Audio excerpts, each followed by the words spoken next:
Ali Sayyidina Muhammad. Anak raja memukul nyamuk, nyamuk hinggap di daun pakis. Ustadz nampak gemuk, pakai baju 2 lapis.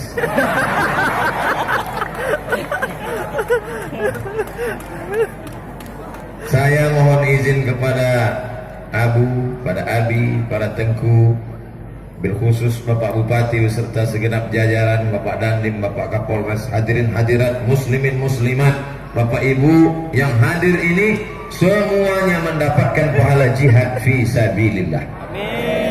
Baik yang berfoto maupun tidak.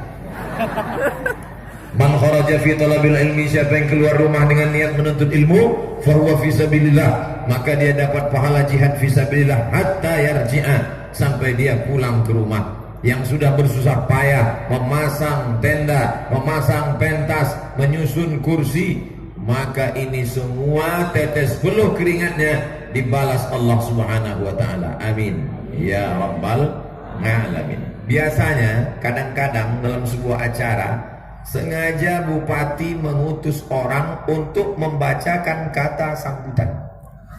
Berikut ini kata sambutan yang akan dibacakan oleh Bapak Fulan. Bupati mana? Tak bisa datang. Ini bupatinya datang tak mau memberi kata sambutan. Masya Allah, rendah hati luar biasa. Ini perlu dicatat ini. Saya jangan sampai kadang-kadang kita dalam satu acara yang saya hormati Bapak Bupati atau yang mewakili, yang saya hormati Bapak Kapolres atau yang mewakili, yang saya hormati Bapak Dandim atau yang mewakili, yang saya hormati Bapak DPR atau yang mewakili. DPR itu kan wakil rakyat. Nah, dia kirim juga wakil dia. Tapi hari ini orangnya datang, semuanya datang. Mereka datang bukan ingin mendengar ceramah Ustadz Somad. Mereka ulama-ulama, kepala mereka penuh dengan kitab kuning. Mereka datang hanya ingin menyambung tali silaturahim. Man ahabba yusatalahu fi rizqihi, siapa yang mau lapang rezekinya, wa yunsa'alahu fi atharihi, panjang umurnya, panjang umur, murah rezeki. Bagaimana caranya? Falyasil rahimahu, hendaklah menyambung tali silaturahim. Mudah-mudahan yang selama ini terputus tersambunglah pagi menjelang siang ini, insyaallah. Amin. Galah patah boleh disambung, kaca retak boleh direkat, hati yang sakit kemana obat akan dicari. Tadi ada perintah dari Bapak Ustadz protokol, balon-balon tak boleh terbang. Ini lebih besar daripada balon. Kenapa diizinkan terbang? Karena ada manfaatnya. Apa manfaatnya? Mereka membawa kamera. Itu ada kamera itu. Iya. Rupanya kameranya tak pula menghadap ke sini. Bapak Ibu yang dimuliakan Allah Subhanahu wa taala, apa yang akan saya sampaikan ini direkam dari bumi, direkam dari langit. Bumi merekam, kamera di bawah, dari atas merekam. Tapi yang paling penting adalah rekaman dia. Siapa dia? La ta'khudhuhu sinatun wala naum. Dia yang tidak mengantuk dan tidak tidur. Dia kirimkan. Siapa yang dia kirim? Inna alaikum lahafizin. Bersama kamu ada para malaikat kiraman katibin. Kiraman mulia, katibin mencatat, ya'lamuna ma taf'alun. Malaikat itu tahu apa yang kamu lakukan. Kamu yang sedang duduk, kamu yang sedang mendengar, kamu yang sedang mengamati, kamu yang mencatat, kamu yang merekam, maka itu semua tercatat dalam rekaman malaikat. Sampai masanya nanti apa dikatakan malaikat? Iqra, baca. Sekarang kita disuruh baca Quran, tapi nanti kita tidak disuruh baca Quran, karena akhirat bukan tempat beramal. Akhirat menerima balasan. Iqra, baca. Apa yang kau baca? Kitabak, buku catatan amalmu. Kafa binafsikal yawma alaika hasiba. Cukuplah buku catatan itu sebagai penghitung segala amal ibadah. Saat itulah kita baca nama Abdul Somad, hari Senin, menyampaikan tausiah. Tapi ada orang yang tercatat buku catatan amalnya, nama fulan, nama fulana, nama si anu, amalnya jihad fi sabilillah. Aku tidak pernah ke Palestina, aku tidak pernah ke Uyghur, Cina, Xinjiang. Aku tidak pernah ke Poso, aku tidak pernah ke Bosnia. Kenapa dapat pahala jihad fisabilillah? Engkau dapat pahala jihad karena menghadiri pengajian-pengajian. Amin. Oleh sebab itu dimanapun nanti datang pengajian, yang penting 4D. Datang, duduk, dengar, diam. Ngantuk-ngantuk sedikit diampunkan Allah Subhanahu wa taala. Tapi masyarakat kita tidak ada yang mengantuk. Kenapa begitu? Karena masyarakat Aceh sehat-sehat. Ikannya segar karena di tepi pantai, kelapanya lebat karena tanahnya subur. Kebaikan-kebaikan ini adalah nikmat yang mesti disyukuri. La in syakartum la azidannakum. Kalau kamu syukuri ini, maka akan kutambah nikmatku. Tapi ingat, kalau sampai kamu kufur, kalau sampai kamu tidak ingat, wala in kafartum, kalau kamu kufur tak mau bersyukur, inna azabi lasyadid, akan aku tarik azab itu. Masjid ini dari tadi tidak pernah membosankan. Di dalam saya melihat atapnya, di luar melihat kubahnya yang cantik dan indah. Belum selesai saja tak bosan kita melihatnya. Apalagi kalau selesai. Mudah-mudahan yang mewakafkan tanah ini mendapatkan pahala amal jariah, insyaallah. Idza matal insan, kalau manusia mati, inqata'a, putus amalnya. Hadis riwayat Muslim. Idza matal insan, kalau insan manusia mati, inqata'a, putus amalnya. Ada bapak yang rajin sholat duha, sholat tahajud, sholat witir, sholat qabliyah, sholat ba'diyah, tahiyatul masjid, sholat isyraq, sholat awabin, putus amalnya. Ada ibu yang rajin baca surat Al-Kahfi, baca surat Al-Waqi'ah, baca surat Yasin, setelah meninggal dunia, putus amalnya. Tapi ada amal yang tidak putus. Apa dia? Shadaqatun jariyah. Ini tanah wakaf keliling dengan pagar yang cantik dan indah. Berapa luasnya? Saya belum tanya panitia. Tapi yang jelas, maka tanah ini pagi ini kita isi dengan tablik akbar, berduyun-duyun masyarakat datang. Maka semua yang hadir mendapatkan pahala jihad. Yang mewakafkan tanah, kalau dia sudah meninggal dunia, menetes pahala ke makamnya. Kalau dia masih hidup di dunia, berkah hartanya. Itulah cara amal yang paling baik. Engkau bisa mewakafkan tanah, wakafkan tanah. Tak bisa mewakafkan tanah, wakafkan keramik. Tak bisa wakafkan keramik, datang ke pengurus masjid. Assalamualaikum Bapak pengurus. Ya, berapa sak semen lagi yang kurang? Berapa batu yang perlu? Berapa kerikil? Berapa kaca? Berapa jendela? Kamu mau nyumbang? Enggak, nanya aja. Kasihlah. Engkau bangun rumah besar 4 lantai. Setiap lantainya pakai keramik, pakai batu dari Spanyol. Kamar mandinya kau buat bak yang besar. Tiap hari ditengok, pagi ditengok, siang ditengok, malam ditengok, besok ditengok, lusa ditengok. Tiap hari. Semua sudah pindah. Tempat tidur sudah pindah, lemari baju sudah pindah, sepatu sudah pindah. Satu yang belum pindah, orangnya belum pindah. Begitu pas mau pindah, minum kopi, batuk, mati. Kemana engkau pindah? Rumah yang besar tidak bisa kau pindahkan, tapi engkau justru pindah ke tempat yang tak pernah kau tengok. Kecil, 2 meter kali 1 meter, dalamnya cuma 2 meter, keramiknya tak ada. Itulah dia tempat yang kekal abadi. Tak pernah kau jenguk, tak pernah kau tengok, tapi kau akan tinggal di sana. Dan di sana tidak ada anak, tidak ada istri, tidak ada keluarga. Walaqad ji'tumuna furada. Dulu kau datang sendirian. Kama khalaqnakum awwala marrah. Sebagaimana aku ciptakan dulu kau sendirian, keluar dari perut ibumu sendirian, kau pun akan mati sendirian. Rumah besarmu akan tinggal. Oleh sebab itu, siapa yang punya rumah yang besar, hati-hatilah. Akan tinggal.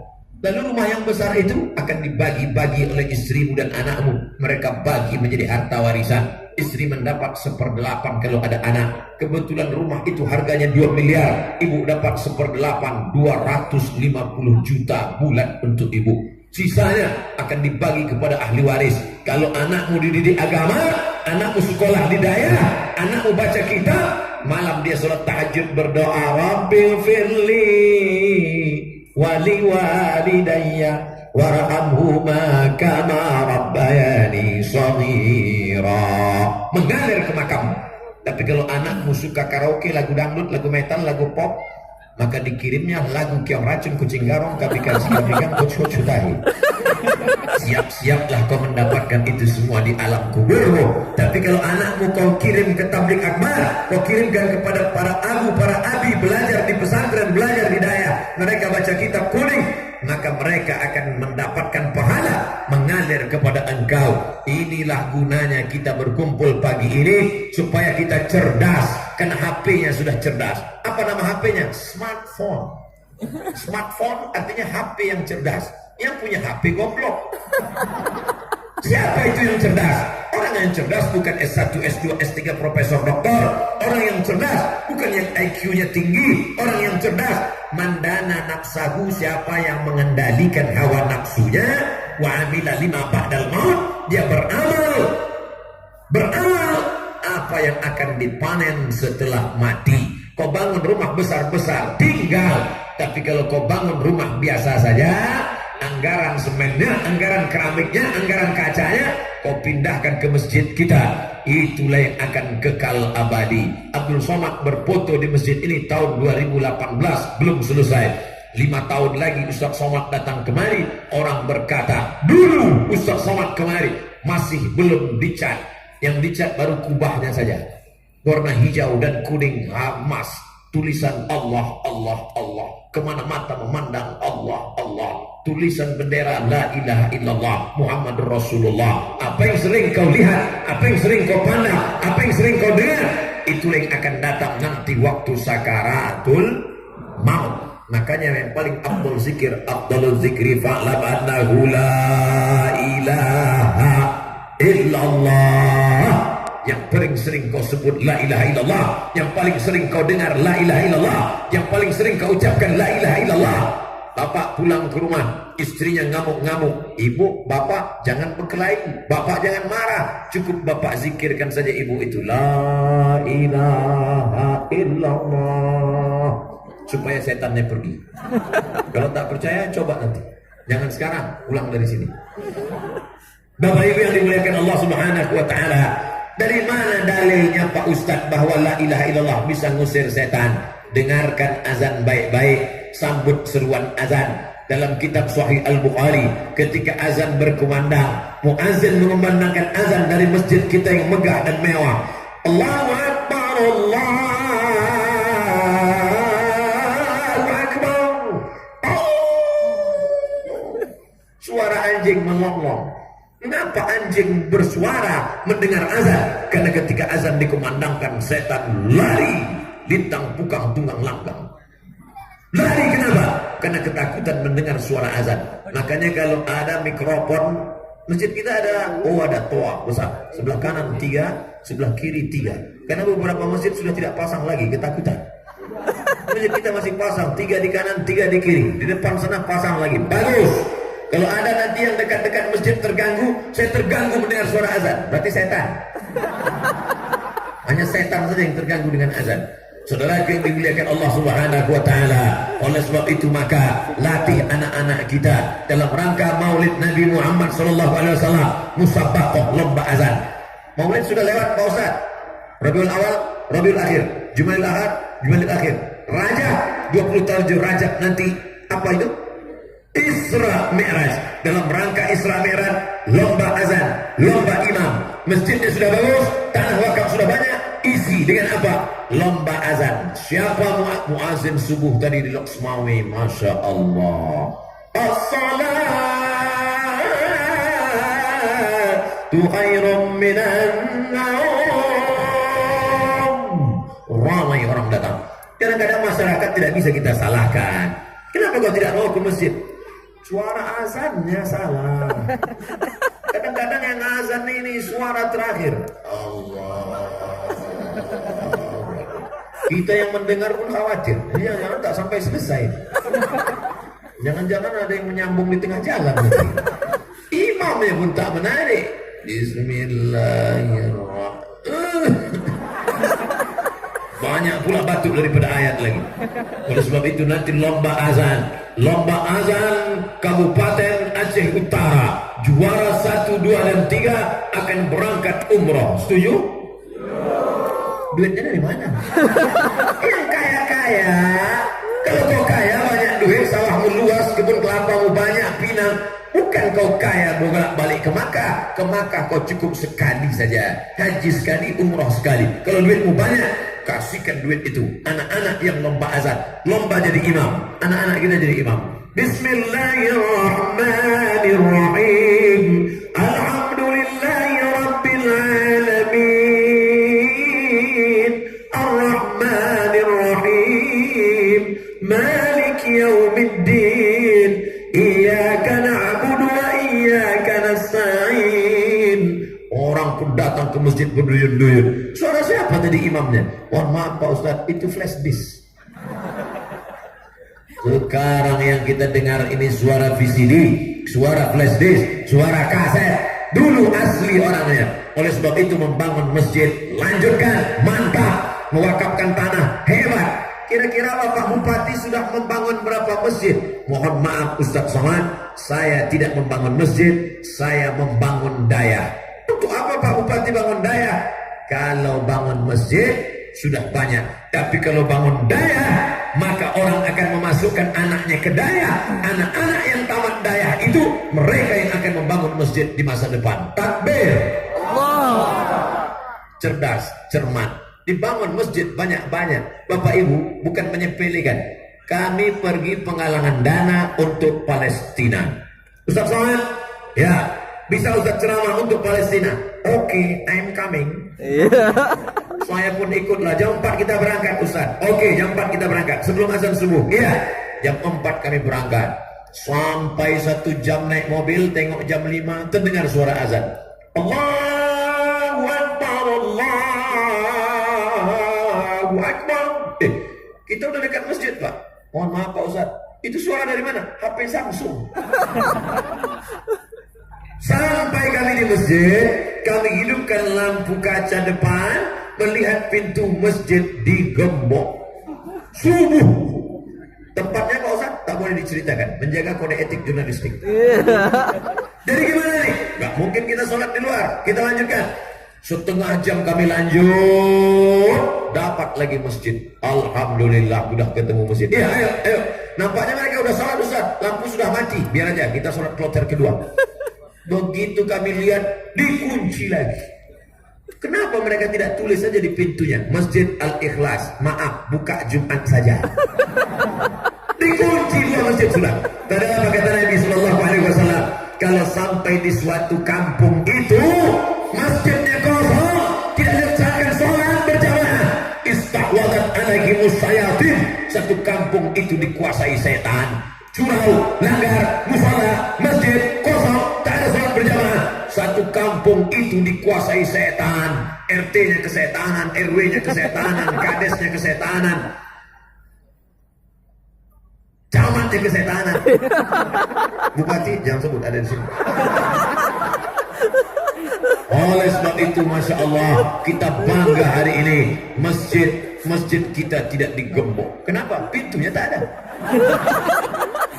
Siapa saja mau datang bebas terbuka, datang sholat berjamaah. Inilah gunanya masjid di pinggir jalan. Apa makna masjid di pinggir jalan? Tidak pernah kosong, pasti 24 jam ada saja mobil yang singgah. Singgah mobil, mampir singgah. Kenapa singgah? Mau kencing. Hai orang-orang yang lalu lalang, buat baliho besar-besar di situ. Jangan cuma singgah di masjid hanya untuk kencing. Nanti dibuka buku catatan amal di akhirat. Singgah di masjid. Keterangan kencing. Ambil wudu, masuk kamar mandi, berwudu, buang air besar, buang air kecil, wudu. Singgahkan sebentar. Usolli sunnat tahiyatul masjid raka'ataini lillahi ta'ala. Keningmu yang pernah menempel akan bersaksi di hadapan Allah Subhanahu wa ta'ala. Ini penting. Kenapa? Jangan sampai masjid kosong. Saya tidak ragu sedikit pun tentang masjid kita. Yang saya sampaikan ini hanya sekedar cerita-cerita dari negeri yang jauh. Negeri Nun, negerinya para bangsawan. Apa itu? Bangsa yang hidup di awan. Saudara yang dimuliakan Allah Subhanahu wa ta'ala. Oleh sebab itu, masjid yang sudah cantik harus ada sholat berjamaah, muazzinnya mantap, imamnya mantap, khotibnya mantap. Jangan diragukan sedikit pun. Mimbarnya Pak Ustaz, mimbarnya bukan main tinggi. Tangganya berapa itu? 1, 2, 3, 4, 5, 6, 7 naik ke atas. Mimbar Nabi cuma 3 saja. 1, 2, 3. Mimbar 7. Masalah dengan 7? Tidak, bagus. Makin tinggi, suara makin lantang. Saya paling suka mimbar masjid tinggi, sehingga dengan itu nampak saya mana yang ngantuk-ngantuk. Jangan heran kalau rekaman saya khutbah itu menggelegar suara. Saya habiskan. Kalau udah sholat khutbah, itu suara mikrofon tak ada yang naik turun. Naik terus. Sampai bengkok-bengkok jarum. Kalau saya khutbah. Jamaah yang dimuliakan Allah Subhanahu wa Ta'ala, pada hari Jumat ini kita ingin mengingat kembali bagaimana saudara kita di Bosnia Herzegovina, di Palestina dibantai Israel, di Uighur, Xinjiang dibantai oleh pasukan Cina. Mana saya tengok yang mengantuk di situ suara semua takbir. Karena ada sebagian orang sekarang sholat Jumat begitu sampai di masjid pas qomat Allahu Akbar, Allahu Akbar. Oh, selesai sholat Jumat ngomong ke kita, Ustaz Somad, boleh saya bertanya? Boleh, silakan. Apa pertanyaannya? Gini Pak Ustaz. Iya, apa nama pertanyaannya? Gimana kalau hari Jumat itu nggak pakai khutbah Jumat? Oh, batal sholat Jumatnya. Kamu pernah sholat? Tadi Pak Ustaz, nggak ada khutbah. Bukan tak ada, kau tidur. Saudara yang dimuliakan Allah Subhanahu wa Ta'ala, oleh sebab itu maka ini sudah lengkap semua rukunnya. Tanah wakafnya sudah, pagar kelilingnya mantap, bangunannya tak lama lagi akan selesai, muazzinnya sudah hebat, imamnya sudah hebat. Tapi malam-malam jangan kosong tanpa pengajian. Senin malam Selasa akidah, ini yang paling penting. Akidah kita, akidah Ahlus Sunnah wal Jamaah. Jangan sampai ada akidah Jabariyah, jangan sampai akidah Mu'tazilah, jangan sampai ada akidah Khawarij, jangan sampai akidah fitnah khalqil Quran, jangan sampai ada akidah liberal, sekuler, sepilis. Sepilis itu penyakit kelamin Pak Ustaz. Sepilis itu sekuler, pluralisme, liberal. Jangan sampai dia masuk ke otak anak-anak kita. Akidah kita mesti Ahlus Sunnah wal Jamaah. Senin malam Selasa, Selasa malam Rabu tafsir, Rabu malam Kamis hadis, Kamis malam Jumat tidak ada pengajian karena diisi dengan wirid ya Yasin, ramai-ramai Yasin wal Qur'anil Hakim innaka laminal mursalin ala siratim mustaqim. Bacanya pelan-pelan dari maghrib sampai ke isya 45 menit, lengkap dengan tahtim, tahlil dan doa, langsung sholat untuk menambah keberkahan-keberkahan. Baca Yasinnya begitu. Karena di sebagian tempat kadang baca Yasin cepat-cepat. Jauh. Fayakun. Malah ada yang baca Yasin tak bersuara sama sekali.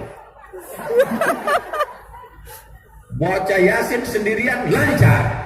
Pas disuruh satu-satu, coba kau baca ya Asin. Apa baca ya Asin? Rupanya baca huruf Latin. Ya Asin, hanya 2 biji. Oh, ini tidak betul. Maka panggil ustadz guru tahfiz, hafal Al-Quran.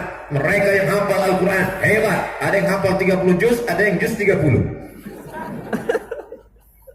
Ibu, bapak, guru mengaji. Yang ibu, guru mengajinya ibu-ibu.